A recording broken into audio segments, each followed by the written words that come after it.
2. Top. Moteur. Bonjour monsieur, Bonjour, pouvez-vous vous présenter à notre public? c'est monsieur Congo Jean-Pierre. Je suis de formation génie chimiste. Je suis chercheur, enseignant à l'université. Soyez les bienvenus à ce cadre de ce bureau d'études. Voilà, en quelques mots, si je peux bosser sur ma présentation. Merci monsieur Jean-Pierre. Quelles sont les substances que contiennent les immondices et matières fécales qui jonchent le cours d'eau de Kinshasa? Effectivement, d'abord, il faut parler d'abord de l'eau. L'eau est une ressource naturelle qu'il faut toujours protéger. Et dans les types de eau, nous avons 3 types d'eau. Nous avons l'eau atmosphérique qui est composée des neiges et des pluies, l'eau de surface, l'eau qui coule à la surface, l'eau des fleuves, des étangs et tout ça, et l'eau souterraine. Généralement, quand on parle des matières qui sont dans les eaux, nous tenons compte de l'eau de surface, l'eau qui coule à la surface, ou l'eau stagnante. À Kinshasa, la ville est arrosée à plus de 17 cours d'eau, dont la plus grande est le fleuve qui fait au moins 80 km de Maluku jusqu'au pôle Malégo. Mais ces eaux de surface qui l'ont vu de Kinshasa sont menacées. Menacées par des matières provenant des activités industrielles et des activités humaines. Alors, parmi ces matières, actuellement, nous avons plus de matières plastiques, ce que nous appelons des plastiques. Les plastiques sont des polymères, des matières organiques. Mais celles où le grand danger qu'ils présentent, parce qu'ils ne sont pas généralement biodégradables, c'est-à-dire qu'ils ne se détruisent pas facilement dans la nature. Il faut attendre environ 4 années pour qu'il y ait la destruction de cette matière. En dehors de ça, il y a des matières qui viennent des ménages et des autres activités que les gens de population jettent accidentellement ou volontairement dans les cours d'eau par manque d'informations.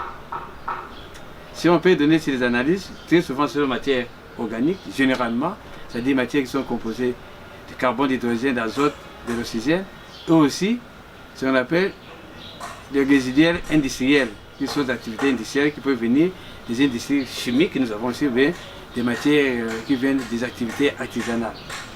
En attendant le résultat d'analyse, quels sont les effets que ces substances produisent, si ce n'est pas un secret? Bon, il n'y a pas de secret. D'abord, l'eau, par sa nature, est la première denrée alimentaire de l'homme. Dès demain sera la journée internationale sur les eaux. La matière la composition de ces matières là-bas dépend des activités dont ils sont liés généralement. Très souvent, c'est des composés organiques, c'est-à-dire des composés de carbone, et on prend ça des polymères qui sont encore organiques, qui composent des matières plastiques. Il y a aussi des COV. COV, c'est-à-dire COV, c'est-à-dire composés organiques volatiles, qui peuvent se mettre des aldéhydes, de tout ça. Il y a aussi des huiles qui sont là-bas, qui font des activités humaines. La plupart de ces matières là-bas ne sont pas facilement détruites par méthode de traitement ordinaire. Il faut des traitements bien avancés. Notamment, on passe au traitement biologique. Avec tout ce que vous venez d'évoquer, quels sont les dégâts causés par ces immondices qui jonchent ce cours d'eau de la capitale Kinshasa? Ces immondices gênent le drainage facile des cours d'eau. C'est-à-dire, à moins de pluie, nous avons des inondations. Deuxièmement, en amont, ça crée des matières organiques souvent, pas des plastiques, d'autres matières organiques, ça crée ce qu'on appelle la putréfaction. C'est-à-dire, ça donne à l'eau certaines caractéristiques qui ne sont pas reconnues dans l'eau. Généralement, on dit que l'eau était liquide, incolore, qui n'a pas de couleur, inodore et limpide. C'est-à-dire, ça va créer des turbulences, des troubles dans l'eau, l'eau ne sera plus claire, ça va créer des odeurs nauséabondes, notamment de la putréfaction, c'est-à-dire la décomposition de matière vivante qui est dedans. Et aussi, ça peut colorer de l'eau. Donc, l'eau n'est plus maintenant une source, une ressource naturelle que l'homme a besoin, c'est devenu maintenant une matière polluante, souillée ou salie. Cela étant, quelles sont alors les conséquences que pour la population qui reste en contact avec ces eaux polluées? Selon les expériences et toutes les conférences qui ont été effectuées sur les eaux, en tant que denrée alimentaire de l'homme, ça peut traîner ou entacher des maladies hydriques, c'est-à-dire des maladies qui sont dues à l'eau, notamment la fièvre typhoïde, la diarrhée dysentérique, eux aussi, les maladies de peau. Selon les analyses de l'OMS, les gens qui sont en contact avec les eaux, non pas seulement ils ont soif d'avoir l'eau potable, mais aussi ils sont soumis, cette population est soumise à certaines conséquences directes qui viennent des structures. C'est-à-dire notamment sur les génomes des jeunes gens, les jeunes gens auront un problème de croissance parce qu'il ne faut pas consommer une eau de qualité. Cette eau de qualité n'était pas de bonne qualité, va aussi se répercuter dans le cas de lavage ou de cives ou de cuisson. Et dans ces eaux ici, dans ces eaux-là, il y a également des poissons qui y vivent. Est-ce qu'ils subissent quel genre de conséquences? Effectivement, quand l'eau est polluée, toute la vie aquatique est menacée. Il n'est pas intéressant, il n'est pas conseillé de manger ce poisson-là. Il faut passer par les analyses. Les conséquences, c'est-à-dire la vie aquatique sera menacée.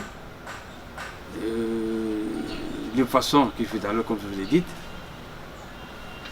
auront des problèmes pour se régénérer et ça va causer aussi des problèmes si les gens vont consommer ces poissons. Quel genre de problème par exemple? Les maladies entériques, c'est la maladie gastro-entérique, les maladies qui font mal au ventre généralement. Je ne suis pas dans les domaines de la médecine, mais j'ai seulement de certains points que les médecins vont plus et les pharmaciens approfondir, les maladies entériques.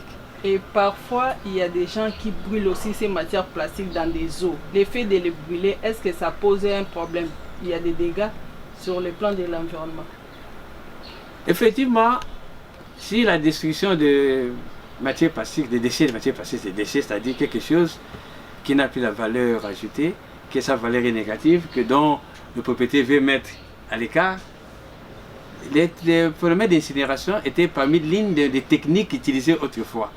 Mais maintenant, on peut incinérer, c'est-à-dire brûler, dans le sens de produire de l'énergie. C'est-à-dire au but dans un incinérateur pour équiper de l'énergie qui sont produites à partir de la chaleur là. Et lorsqu'on les brûle, on les brûle tout en étant dans les eaux. C'est ça, je vais continuer. En les brûlant dans l'eau, sur les eaux plutôt, qu'est-ce qui se passe? Il y a les couves, les composés organiques volatiles qui vont être absorbés dans l'eau. Il y a aussi ce que vous appelez les cendres qui vont naître de cette combustion, qui vont entamer l'eau. L'eau sera plus polluée qu'avant. Dans ce cas, il faut un traitement microbiologique.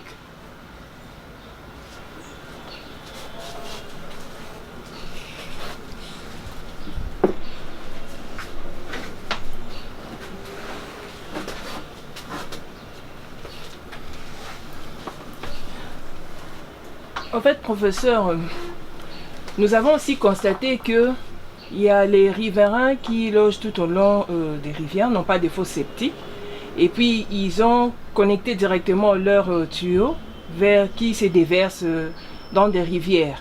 Est-ce que les matières fécales qu'on retrouve dans ces eaux-là a-t-il des effets par rapport à l'eau? D'abord, il faut une activité en amont, c'est-à-dire la conscientisation de la population. L'eau, comme j'ai dit auparavant, c'est la première denrée alimentaire de l'homme. C'est-à-dire qu'il y a certaines précautions qu'il faut prendre pour que ce soit la première denrée alimentaire. Posant cet acte, ils sont en train de polluer, d'enfoncer de plus en plus de clous. Ils polluent davantage les eaux, les cours d'eau. C'est-à-dire la matière fécale, dans cette formule là-bas, n'est pas un fertilisant, c'est un déchet. Il devient fertilisant après certains traitements. Il n'est pas automatiquement un fertilisant, c'est un déchet et qui est en train davantage de polluer les eaux. Et ça fait qu'il y aura des conséquences c'est les usines de traitement qui sont en aval et toutes les activités. Parce que quand nous avons de l'eau, il y a deux procédés d'eau. Soit l'eau passe comme l'eau potable, c'est le traitement, orientation eau potable, c'est-à-dire eau potable, une eau qui est exemptée des substances chimiques ou des germes nocifs à la santé. Soit ça passe par l'eau de procédé, c'est-à-dire l'eau qu'on peut utiliser dans l'usine. Là, on passe très souvent à la déminéralisation. Que ce soit d'un côté comme de l'autre, des matières fécales qui passent par là font la putréfaction. En faisant la putréfaction, ils développent ce qu'on appelle une variété sauvage de micro-organismes pathogènes, c'est-à-dire qui causent des maladies.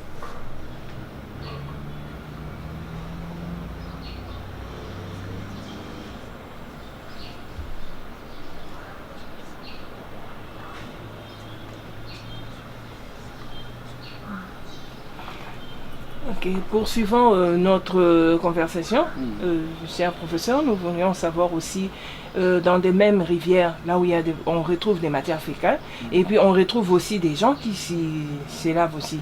Est-ce qu'il y a-t-il des conséquences par rapport à ces gens-là? D'abord, quand nous sommes dans les villes, les cours d'eau des villes, généralement en matière de technique de l'eau, on appelle ça des cours d'eau, l'eau des villes ou l'eau sauvage. C'est-à-dire qui ne répondent pas à certains nombres que les gens peuvent l'utiliser, ni pour la boire ou faire d'autres activités de lessive. C'est-à-dire directement, quand ils sont en contact avec ces eaux polluées, c'est-à-dire qui est dégradée, qui est salie, il y a des conséquences sur la santé. Et aussi, généralement pour les jeunes gens, pour leur croissance. Et par rapport à ça, je ne sais pas, est-ce que vous avez, en tant que spécialiste en la matière, si vous avez des conseils à prodiguer à la population? Le conseil ne peut pas manquer. D'abord, le conseil, c'est en amont. C'est-à-dire, les services, je ne sais pas, ça fonctionne encore à merveille, les services d'hygiène doivent chercher à comment conscientiser. Parce que la plupart des cas, quand nos projets n'aboutissent pas, parce que la population, les populations ciblées ne sont pas directement impliquées dans l'affaire. Il faut d'abord conscientiser ces populations en amont des dangers qu'elles guettent en cherchant en polluant des cours d'eau qui les servent pour beaucoup d'histoire. Il faut savoir aussi comment gérer les immondices. C'est un grand problème dans la ville de Kinshasa. Comment, donc, la ville de Kinshasa particulièrement, de toutes les villes de notre pays, comment gérer les immondices. Comment gérer les immondices.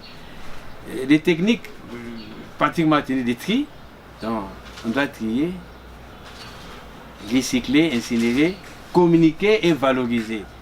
Les tri, ça fait en amont, c'est-à-dire il faut d'abord conscientiser les gens. Les tri peuvent se faire in situ à domicile ou par volontarisme, c'est-à-dire ils vont déposer dans les dépotoirs publics ou bien à partir des mesures faisant faire les tri. Il faut commencer d'abord à préparer les gens en amont. Ce sont les travaux de longue haleine qui peuvent faire justement des services de quoi? Assainissement ou d'hygiène qui sont dans les attributions de telles activités. Et il faut aussi, dans le cas actuellement, améliorer les conditions, les techniques de traitement des eaux. En fait, je ne sais pas si c'est une question qui m'est venue à l'esprit. Et ces eaux-là, les cours d'eau qu'on a dans la ville de Kinshasa, toutes ces eaux-là, c'est pollué. Est-ce que vous, en tant que chimiste, avez-vous une solution pour qu'on puisse récupérer cette eau-là et que ça puisse devenir aussi potable? Bon, généralement, avec les amis, il y a eu beaucoup de contacts ici ce soir. Il y a 3 grands bassins. Les bassins de la Funa, ici, les bassins de Kingabo vers le pont Matete, plus vers Kitambo, vers l'hôpital Kitambo là-bas. L'étude a été menée que tous ces eaux ont été convergées vers là-bas. Et dans ces 3 sites là-bas, on doit ériger des usines de traitement état moderne pour récupérer ces eaux. Peut-être que nous avons de l'eau douce, ailleurs ce n'est pas plus le cas. Hein.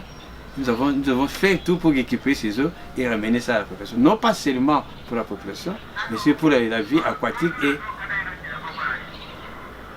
et aussi la vie aquatique qui est menacée.